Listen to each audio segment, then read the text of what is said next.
Well, let's hear these words from early on in Jesus' ministry after he began teaching and preaching in the villages and towns.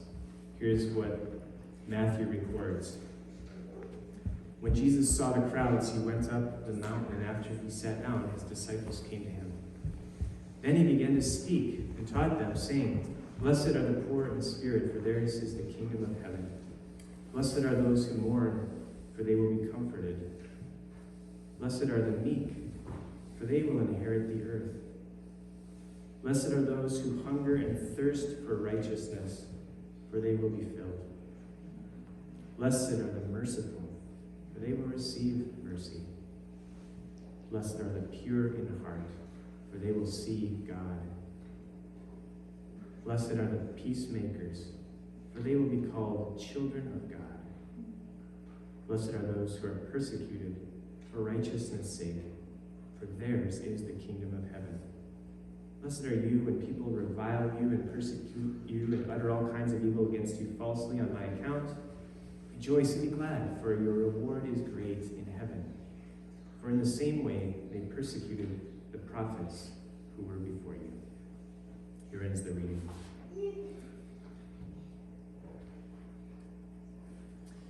I realize there may be two categories of people listening to this, whoever's out there, and even in this space. One, those who are earnestly and actively seeking to be followers of this man Jesus, participants in this movement of Christianity. And then there are those who are maybe passively observing to see if anything looks good, and we might call them those on the sidelines. I'm speaking particularly to those who are earnestly and actively seeking to follow this man, Jesus Christ. When I take the words he spoke from 2,000 years ago and bring them into our midst today and believe that they have something to say to us, that there's a truth there that transcends it, something that we want to follow. But for those of you who might be observing from the sidelines in that way, I hope there is something inescapably curious about these words and this man that rings true for you deep in your soul. And I hope that it might compel you to step into the game, or at least to test the waters, to follow this one man on whom we place the hope of the world, quite literally. He says, "Blessed are the peacemakers, for they shall be called children of God." So that's the verse we'll be looking at today. Those of us who have committed to following Jesus are committed to great lengths to transform our lives in order to look like his. We're willing to take these Beatitudes and to pray them for our own life and into our own communities, and we're eager to lift up and honor and bless those who are merciful, those who are gentle, those who are pure in heart. That's who we want to lift up. That's who we want to make shine in the world. Not the richest or most powerful, but those who hunger and thirst to see things made right, those who care and love enough in order to be wounded and to mourn, and those who are peacemakers. That's who we lift up in the world. And those of us who are committed to Christ are committed to the way of peace. We are committed to the way of peace regardless of how difficult it is and how narrow that path may be. Because that is the path to life. That's the path to life.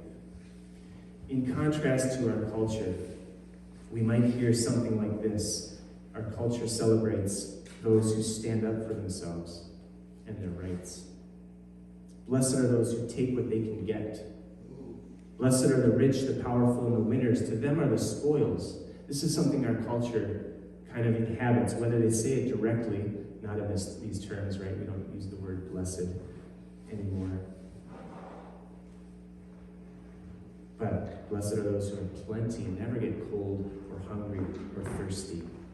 Those are who we want to be, like that. Blessed are those who have guns when everything goes wrong, because they can protect their families and they can shoot the bad guys.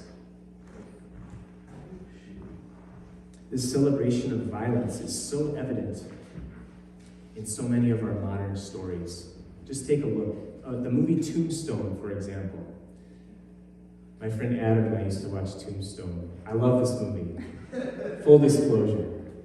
It's a classic Western, if you don't know it, the story of the famous lawman Wyatt Earp, who decides to retire his guns, and he's going to go and live a peaceful life. He's going to have a business with his brothers and their families in this small town of Tombstone, Arizona. But guess what? There's bad guys there. The cowboy gang with the red sashes are terrorizing the town. The movie opens up with this very disturbing scene of a local wedding. And the cowboys come in, and for some slight, some insult, they shoot everybody. And they laugh and they leave. We know that they are villains immediately. So as the movie progresses, the conflict intensifies. This man of justice, Wyatt, is trying to stay out of it, and he sees the injustice. And finally, he's drawn in. And then the solution is he goes and kills every one of them. The good guys can now live in peace. Violence has solved their problem. Now, there's something about that story that touches a deep longing for justice in me, and I think in all of us, when we see those things that should not be, and we want the folks who are practicing evil to stop at any cost. But then we begin to celebrate justice by violence, and we lose the whole game. This is the essence of so many of our modern stories, right? Like, look at Star Wars. Look at the Marvel movies. Every last one of them, there must be a conqueror, a hero with special powers who overcomes the villain using violence or strength. The Death Star gets blown up every time. Sorry, if you haven't seen it, that's a spoiler alert. Everybody cheers when it happens. I remember seeing a bumper sticker that said, "I had friends and family on the Death Star." Kind of humorous, but also touches a deep, wow, they're actual people, weren't they? We believe in violence, but Jesus shows us a different way. And this is the way that Reverend Dr. Martin Luther King Jr. saw in his protests against injustice. And I thank Pastor Matt for bringing his words to us last week, and I want to bring them again this week, the same words. They're very appropriate. He says, "Returning violence for violence only multiplies violence, adding a deeper darkness to a night already devoid of stars. Darkness cannot drive out darkness. Only love can do that. Hate cannot drive out hate. Only love can do that." Into our world, a world built on the power of violence, Jesus still says, "Blessed are the peacemakers." Now, peacemakers are not the same as peacekeepers. I'm going to draw a little distinction here. And I'm not talking about the UN peacekeeping efforts here. That's different. I respect what they do. They're doing a good job. But peacekeepers are those who keep the status quo using the threat of violence in order to ensure compliance. That makes sense? So I'm speaking about those who seek to keep the peace that is based on power over another, a peace based on exploitation. In Jesus' day, it was called Pax Romana, the peace of Rome. And Rome ruled with an iron fist and with the military to ensure this peace. And one of the things they would do is they would publicly crucify any insurrectionists. They would put them up on a hill, hang them on a cross, and say, "Thus and so," to anyone who goes against the empire. And by the way, we want your taxes. We demand laborers. We demand land and resources. So I'm talking about peacekeepers like those in the Hunger Games, if you know that story. About a courageous young girl, Kat, who's in District 12 of the capital, who has controlled all these districts for years in order to exploit their resources so the capital can get fat. And they never hunger in the capital, but they're hungry in the districts. But the whole premise is built on peace, keeping the peace. We don't want war. And the agents are called peacekeepers. Peacekeepers.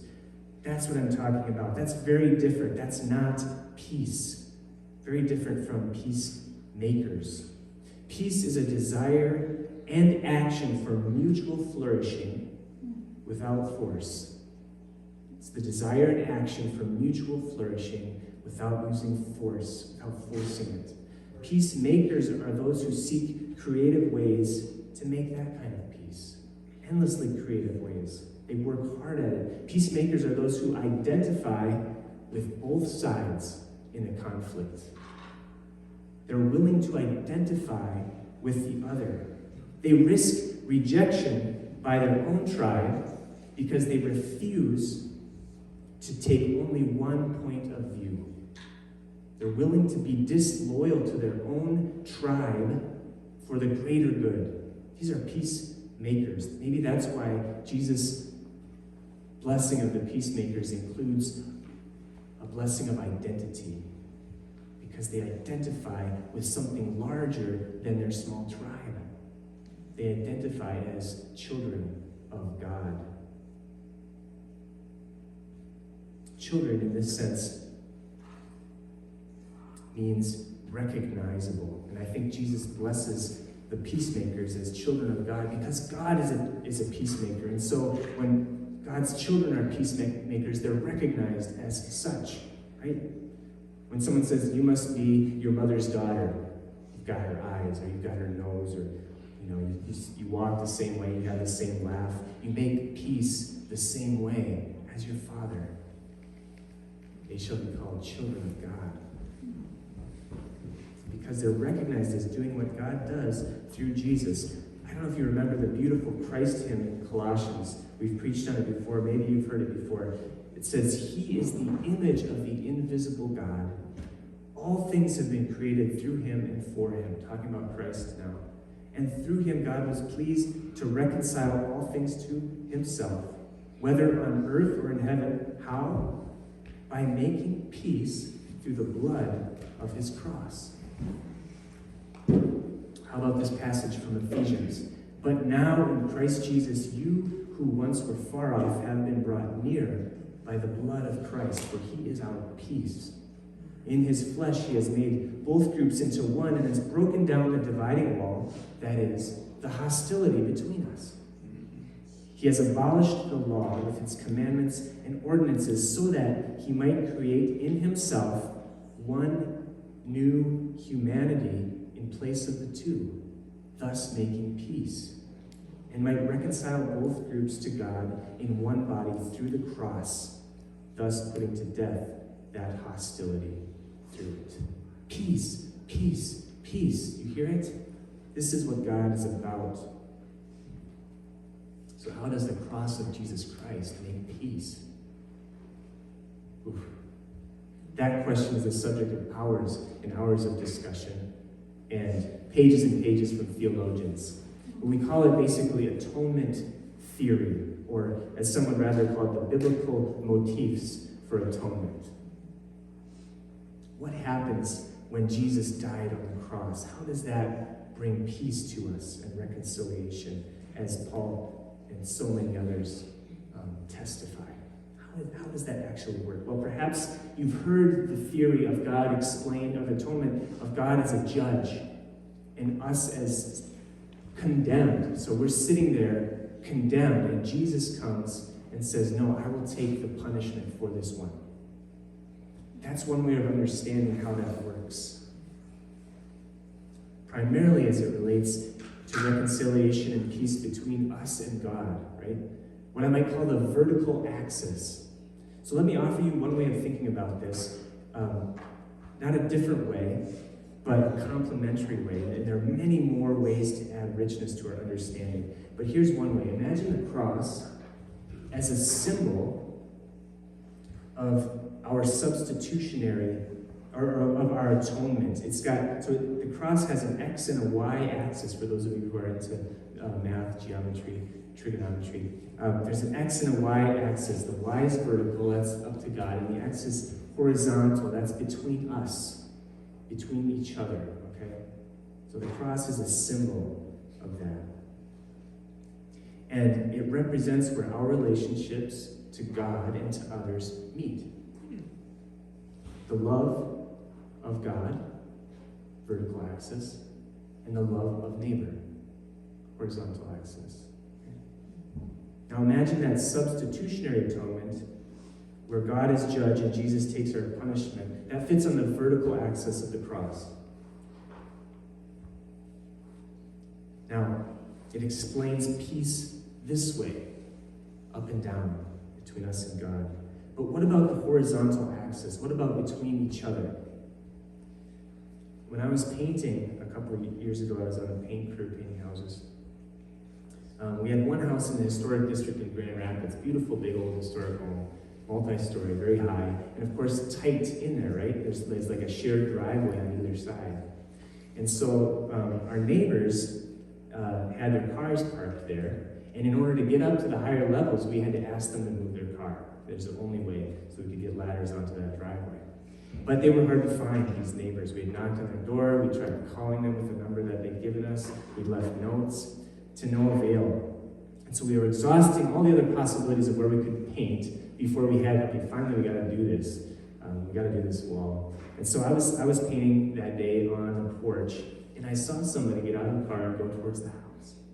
I thought, here's my chance. I said, excuse me, hello. No response. I tried a little louder. Excuse me, hi. So she stops, but she doesn't turn to look at me. And you can just tell she's annoyed. I say, hi, do you live here? Nope, she says, and turns and walks into the house. Now, you can imagine my confusion in that moment. But then it quickly turned to anger. How dare she? What had I done to her? Why should I be treated with such contempt, right? What a fill in the blank. What had been for me a relatively peaceful frame of mind was now filled with that person's confusion and pain, as though she had transferred it to me, and my mind was just churning on it. I wanted to do something about it. I wanted to react. I thought through scenarios, right? I wanted to give it back to her somehow. Maybe I could write a sarcastic note on her door. To the woman who doesn't live here. Of course you won't mind if we have these vehicles towed, because they don't belong to you, so we can finish our work with appreciation, the crew who is not painting next door. And that'd be kind of fun. I'd be like, here. And I remember tasting several of such replies in my mind as I was wrestling with this, but something else was battling in me too. And it was telling me that such a response was not a way to make peace, but it was only a way to continue passing on the pain, transferring the pain to someone else, back at the person. Like as if pain or sin or whatever you want to call it is an electric current that just passes between these conductors until it finds a ground. She was suffering some pain or some anguish or distress, and who knew the cause? She had transferred it to me, and now the question was, what was I going to do with that pain? Now, I could do a lot of things, and speaking more generally, as people sometimes do things with their pain, I know I wanted to give it back, right? Another possibility would have been to just bury it deep in my own heart. To maybe I deserve that. Or just to put it down somewhere so it could fester its hot resentment against her and anyone who looked like her for treating me so poorly. And then you can imagine how somebody could begin to hate women because that woman treated me like this. See how I can just kind of grow? Or another thing I could do is I could take it home. Like so many people likely do with the pains and indignities and the sins that they suffer at school or work or just out and about. I could take it out on someone close to me, a brother or sister or a spouse. Some insignificant thing like dishes on the counter, completely out of proportion to the anger that I pour out in that moment.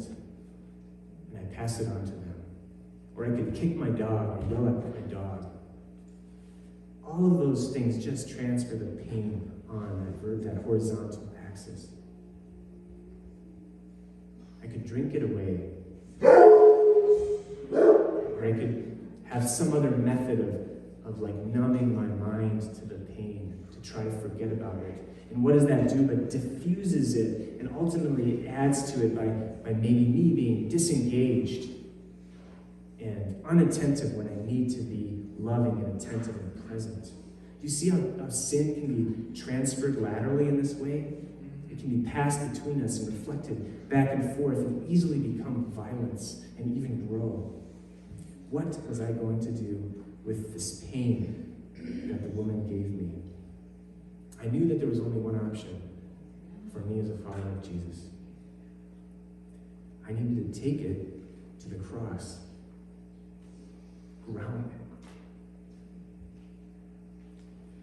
I needed to give it to the one who took on the pain of the world and suffered all the violence on his own head.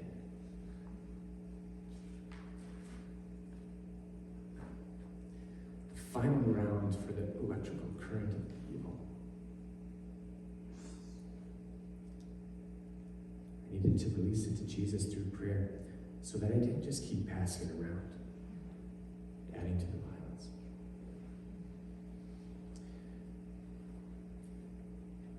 He himself is our peace,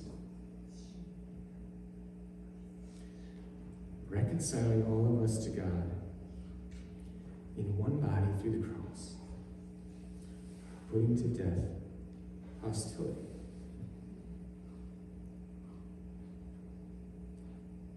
Friends, blessed are the peacemakers, those who take up their cross and follow Jesus, who took on the pain of others so that it can be lost in that sea of forgiveness, in the forgiveness of the Son of God who died for this purpose.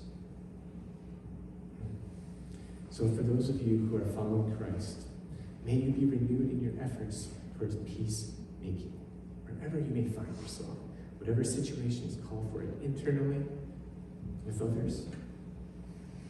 And for those of you who are curious, I hope that you join the movement and become a peacemaker. Join this family that is bigger than the earthly families. I don't see any other way that the world can be saved. Let's pray.